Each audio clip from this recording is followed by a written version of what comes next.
What's up, guys? Chase Oliver here, bringing you my TNA Hardcore Justice 2014 review. By the way, for all of those who are wondering, Chase, where is the Q&A? I am uploading that tomorrow. Sorry, YouTube just likes to fuck everything up. I hate YouTube sometimes, but anyways, let's get started with the Hardcore Justice review. We kicked off Impact this week with the Stairway to Janice match, and if you like this match, then you probably like the Monsters Ball match from 2 weeks ago.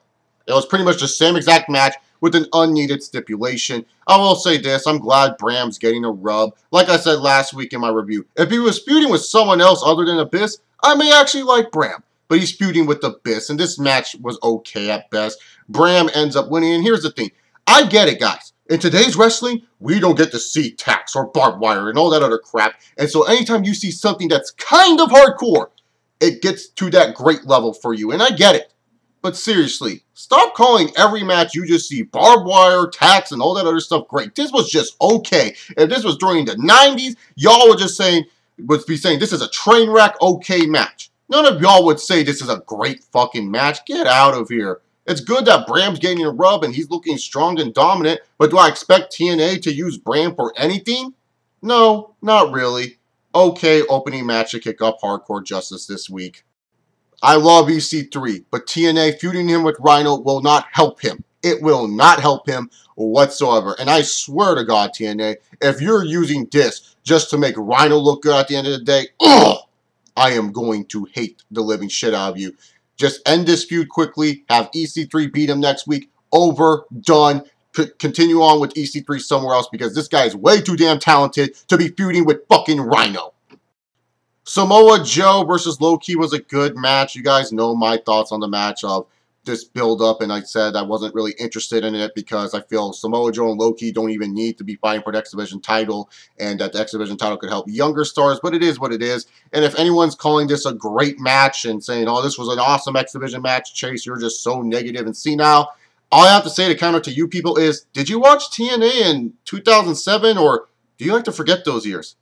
Yeah, that's all I got to say to you people who call this a great match. Samuel Shaw and Mr. Anderson, worst match of the fucking year. You called that an I Quit match? Holy shit, you should have just had this be a normal, regular match. This had no business being an I Quit match. And Samuel Shaw saying, I quit to a rest hold.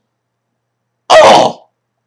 That's just insulting my intelligence. I'm sorry. This is the worst match of the year. I don't think anything will top it. This was just boring. This was just garbage. This made no sense. This feud makes no damn sense. And I want it to fucking end. Fuck Mr. Anderson. Fuck Samuel Shaw. And fuck Gunner. This is garbage, TNA. I like that the Hardys, the Dudleys, and the Wolves are going to have like this best-of-4 series pretty much to decide who are going to become the TNA Tag Team titles. I think this is a good rub for the Wolves. As for the promo inside the middle of the ring, you knew it was bad once Jeff Hardy was getting the microphone, and then Devon was talking more than Bubba, and then Davey Richards decided to talk, so you knew the promo was going to be bad, but I like the concept, I like the idea behind it. My only question is, once the Wolves are done beating the Dudleys and the Hardys, what the hell is next for them? They have no one else to face in that tag team division. So hopefully while the Wolves are occupied with the Hardys and the Dudleys, they will start building up some other tag teams to be threats to the Wolves. Hopefully TNA does that for the time being. But other than that, really like the idea, really like the concept of it, and can't wait to see what comes out of it.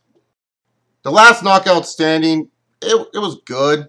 That's all I could really say about it. I just didn't care who won or lost this match. I've seen this match like so many fucking times. I was just like, who cares? I don't care who wins or lose. Gail Kim ends up retaining. Like I said, good match. It was nice to see women use weapons again. It's been a while since we've seen that. They haven't oversaturated that in TNA at least. So I thought it was good for what it was. I just didn't care who won or lost. Now TNA, please bring in new knockouts. What the fuck happened to Brittany, dude? She just like disappeared. She just disappeared. And apparently they did bring in a new woman. I don't know what her name is. From the spoilers, that's what people are telling me. If you guys know who the fuck it is, can you please not spoil me? Because unlike most other wrestling fans out there, I'm one of those guys who avoid fucking spoilers because I like to go in with a fresh perspective of what's going on in wrestling, especially for the reviews. So that way I'm not like reviewing this and being like, oh, I already know what happened, so what's the point of even watching the show? I like to go in fresh and open-minded. So if you do know who this new knockout is, Please do not spoil in the comment section. Have some common courtesy to some of us who actually like to avoid spoilers and like to avoid the shows on a weekly basis. Please and thank you. Because I heard that they brought in a new knockout. I just don't know her name. Or I probably have heard the name and erased it from my memory just so that way I can be shocked and surprised when this new knockout comes. But if you know the name or anything, just please don't spoil it for me. Please and thank you.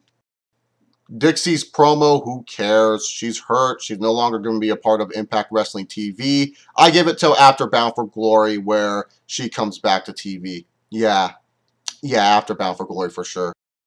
The 6 Sides of Steel match. Oh my fucking god. You know, in all honesty, the match for me, for being a schmoz, it was just decent. I just said it was decent to okay.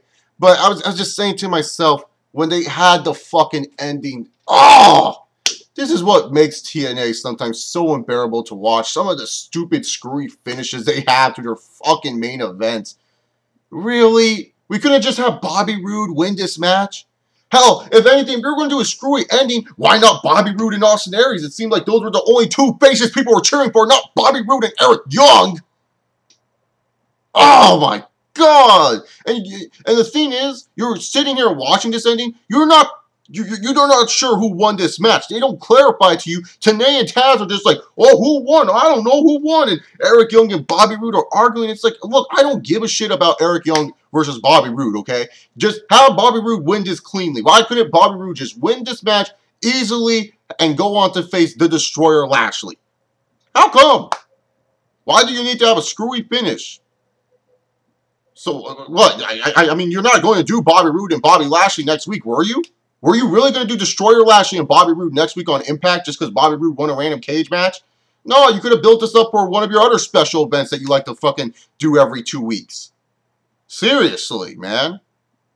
What the hell? I just didn't like the ending. It was just like a sour ending. To me, what was a very lackluster and sour night for TNA. Lackluster and sour are different words than bad, terrible, or garbage. I hope people understand that. I didn't think this episode of Impact was bad. I didn't. I just felt there was a lot of lackluster things on this episode and a lot of things that left me sour watching it. The ending to the steel cage match left a bad taste in my fucking mouth because that is some shit TNA would do in 2009. That stupid fucking I Quit match left a bad taste in my fucking mouth. Lackluster. That comes to the term where it could be good, but at the same time, it wasn't entertaining. And that's what it was with the X Division match for me and the Knockouts title match for me. I was just saying to myself, or in the freaking Stairway to Janice match for me, like, yeah, these are okay to good matches, but I'm saying to myself, look, they're not keeping me entertained. Bram freaking beating Abyss, how does that help Bram's credibility? Samoa Joe and Low-Ki, what's next for these 2 guys after this match? What's next? Are they going to have more matches or what? What's next for the Knockouts title? Because it seems like it's going to be the same lackluster crap we've been getting for weeks. This wasn't a bad episode per se. It just felt lackluster. It wasn't entertaining for the full 2 hours. Like, I think I was only entertained for just a little bit of this episode of Impact. That's just me. I'm not saying this episode was bad. I mean, they had 2 good matches on this show. I mean, you can't call an episode bad for having 2 good matches and, you know, building up some interest in the tag team title scene. That's for sure. But I just felt this episode was lackluster and left a sour taste in my mouth at the end of it all. But what did you think of Hardcore Justice 2014? Comment down below your thoughts on it. If you guys like this video, you can give it a thumbs up. Check out all the other content on my channel. Hit that subscribe button. Follow me on Twitter at ChaseAuber68. Check out my website, chillingwithchase.com. I am out of here. I got the Q&A and NXT review for you guys tomorrow. So I hope you guys enjoy those. I'll see y'all later. Peace.